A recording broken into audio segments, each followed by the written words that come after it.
This happened during the Spring Festival holiday in 2016. My husband is the third among four brothers, and their parents passed away early. As a result, the eldest brother in the family works hard to support everyone. Every year, we go back to our hometown in the countryside to visit his eldest brother and spend the new year with him. However, during this spring festival, my husband received a call from his eldest brother. He said that this year, they wouldn't be spending the new year at their eldest brother's house. Instead, they would be going to a great-aunt's house, because that great-aunt had helped their family during financial difficulties. Now, her own living conditions weren't good and she had never married, living alone. With no one to take care of her as she grew older, the eldest brother thought it would be nice for everyone to spend the new year with her. My husband mentioned that he had seen this great-aunt when he was very young, but he doesn't have much memory of her now. The great-aunt's house isn't far from their eldest brother's, but it's still a bit of a distance. We can reach it by car. After agreeing on the timing with everyone, my husband, due to work commitments, needed to leave early. Therefore, he planned to depart one night in advance, stay overnight, and spend some time chatting with this great-aunt. The address of great-aunt's house was provided by his eldest brother, and my husband had never been there before, so we packed our bags and set off. The journey took about 2 hours, and everything seemed normal as we left the city. We left at 6:04 in the evening, but due to traffic congestion, it was almost 9:00 at night by the time we got off the highway. When my husband and I drove onto the mountain road leading into the village, I began to feel that something was amiss. Because this road also leads to my husband's eldest brother's house, and we've traveled it many times before, so we're very familiar with the scenery along the way. But today we found that this road was very unfamiliar to us. This time, both sides of the road were filled with wilderness and forests, and the road itself was muddy and particularly rough. My husband tried to check the navigation, but he found that it wasn't working, and our cell phone signal was also intermittent. I asked my husband if he recognized this road, but he couldn't say for sure. It seemed like he had been here before, but also like he hadn't. With no other option, we had to keep driving along this road. As we turned a corner, we saw a cottage by the roadside with lights on inside. I suggested to my husband whether we should go and ask for directions. So my husband parked the car and got out to ask for directions. After a while, he came back and told me that this was indeed the great-aunt's house. I thought it was really fortunate that we found it so easily on our first visit. So we got out of the car, took our luggage and gifts, and went into the house. It's the first time I've seen such a rundown house. It was a house built with mud, with tiles and thatch on top. The side room on the left had already collapsed. The inside of the house had a strong odor of mold and urine, and the inside of the house was particularly dirty, with garbage bags, plastic sheets, and various other messy items piled up in the corners. In the middle of the room, against the wall, there was a table. Next to the table were 2 chairs, and on the wall hung a faded New Year's painting. The room was filled with dust, and the only light came from a single bulb hanging from the ceiling. Both my husband and I felt that we knew the great-aunt had a difficult life, but we hadn't realized she was this impoverished. My husband quickly opened the gifts we had brought and presented them to this great-aunt. She had dark skin, uneven teeth, and her eyes were darkened, resembling someone with glaucoma. Her hair was gray, and she was particularly short and frail. I am 1.65 meters tall, but she only reached below my chest. From the moment I entered the house, she kept staring at me, and I couldn't help but feel a little scared. My husband was busy helping tidy up the house and chatting with her. However, her speech was very mumbled, and it took a lot of effort to understand what she was saying.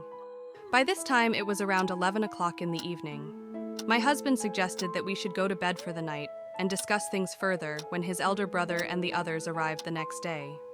So my husband asked her if there was a place where we could sleep, and she pointed to a room nearby, and I went in to take a look. I found that there was no bed inside at all. There was only a dirty black blanket spread on the floor, and the room had no light, making it dark and gloomy all around. So I quietly told my husband that we could sleep in the car. After my husband looked at the room, he agreed with my suggestion. At this moment, the great-aunt spoke up. She asked my husband if he could carry her to the bedroom, as she wasn't very mobile on her own. My husband agreed and stood up to lift her into his arms, and I went to wait in the car first.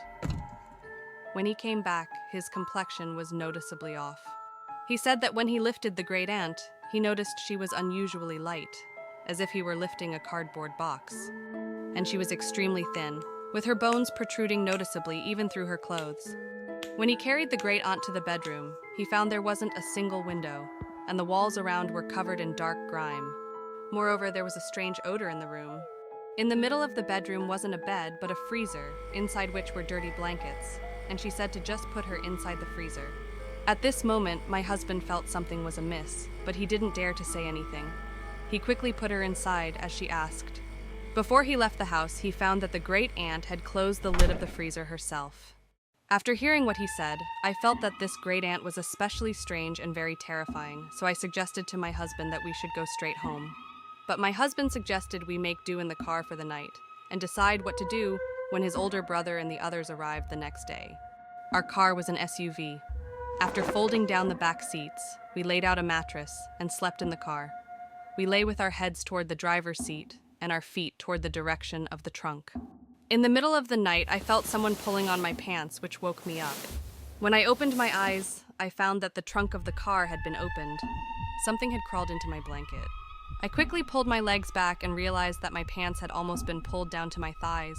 Underneath the blanket, I saw the great-aunt.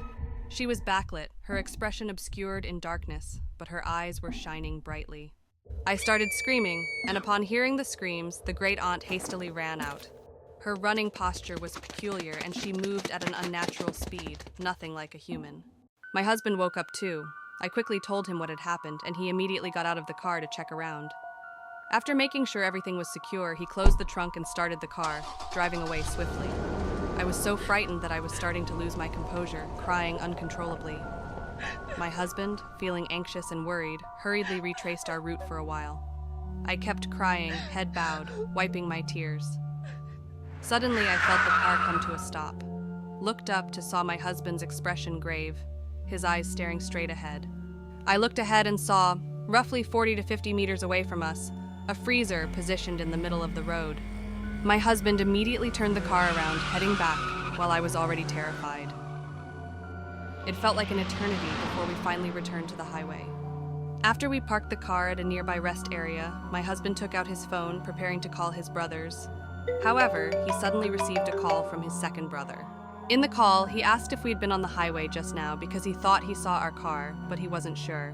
So my husband asked his second brother to come over quickly. We waited for almost half an hour, and then he arrived. As soon as they met, my husband told his brother about what had happened to us just now. After my husband finished speaking, his brother said that the person we saw wasn't our great-aunt, and we even got the location wrong.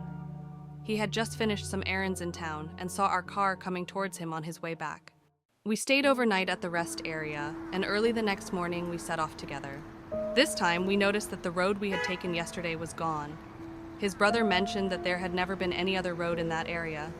When we finally arrived at the real great-aunt's house, we realized that the person we had encountered last night was completely different from her. We asked many people around, but none of them knew who that person was. However, the imposter great-aunt seemed to be very familiar with our family's situation. She even knew when my husband's parents had passed away. After the new year, my husband's second brother pulled us aside privately and told us that the reason he had called us that night was because as our cars passed each other, he saw something unsettling in his rearview mirror. Apart from seeing us, he also noticed a person sitting on the spare tire at the back of our car.